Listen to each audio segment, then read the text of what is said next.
So ఎలా అనిపిస్తుంది Aditya 369 re release? వస్తుందన్నా నేను పుట్టక ముందు వచ్చిందన్న ఈ సినిమా అయితే. నేను పుట్టక ముందు వచ్చింది అయితే. నేను ఇప్పుడు వచ్చిన కొత్త సినిమా ఎట్లా చూసినాను అట్లా చూసినా అనిపించింది నాకు.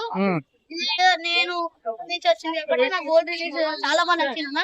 దీంట్లో నాకు ఫేమస్ అంటే ఇది ఒకటేనా, టైం మిషన్ సీన్ అయితే నాకు చాలా బాగా నచ్చింది. ఇది 360 సినిమాలో ఇదైతే నాకు చాలా బాగా నచ్చింది ఒకటే సీన్. నువ్వు ఎవరి fan? Okay, Balayya Babu fan కాబట్టి మూవీ రీ రిలీజ్ అయినందుకు మళ్ళీ వచ్చి చూడడం జరిగింది. సో సాంగ్స్ ఎలా అనిపించినాయి? సో మళ్ళీ నెక్స్ట్ టైం కూడా వెళ్తున్నా. పొద్దునాక పేరెంట్స్ వచ్చాను. సో ఏ క్లాస్ అవుతున్నాను? 7th class. ఓకే, సో ఇప్పటి వరకు టీవీలో చూడలే ఈ మూవీ? టీవీలో చూడలేదా ఈ మూవీ ఫస్ట్ టైం రిలీజ్ అయిన? ఓకే, సో ఇప్పుడు టైం మిషన్ ఉంది కదా, సో నీకు లైఫ్ లో టైం మిషన్ ఎక్కాల్సిన అవకాశం వస్తే మళ్ళీ నువ్వు ఎక్కడికి వెళ్ళిపోతావు? ఫ్యూచర్ కి పోతావా పాస్ట్ కి? పాస్ట్ కి ఏ ఇయర్ కి? మనం వెళ్ళాల్సిందే అన్న. పాస్ట్ అంటే మనం వెళ్ళలేదు. అవును, కాబట్టి పాస్ట్ చూసేసి వస్తాం. అంటే పాస్ట్ అంటే 100 years 1000 years 2000 ఎన్ని ఇయర్స్ బ్యాక్? 200 years. సో ఏం చూసి వస్తావు అక్కడ? అంటే రాజులు అప్పుడు పరిపాలించినవి. ఓకే, ఒకవేళ అందరూ నీకు ఛాన్స్ వస్తే యుద్ధాలు చేస్తావా? ఓకే, అప్పట్లో బంగారాలు వైడూర్యాలు అన్ని ఉన్నాయి కదా, అవన్నీ తీసుకొని వచ్చేస్తావా?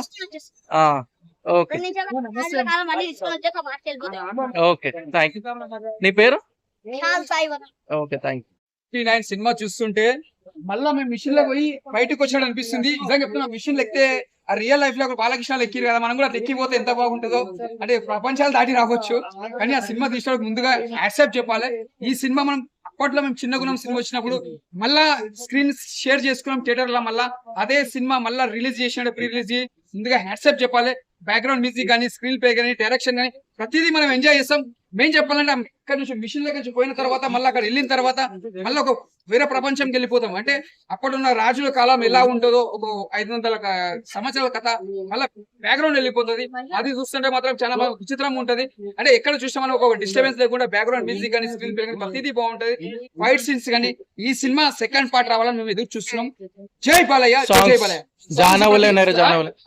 ప్రతిదీ బాగున్నాయి. జానవరి నిజవర సాంగ్ అని ప్రతిదీ ఎంజాయ్. అల్లా సిల్క్ సుమిత ఉంటది. అంటే మనం సిల్క్ సుమిత ఇప్పుడు లేదు, కానీ ఆమె ఉన్నట్టు ఇంకా ఎంతో బాగుంటుంది.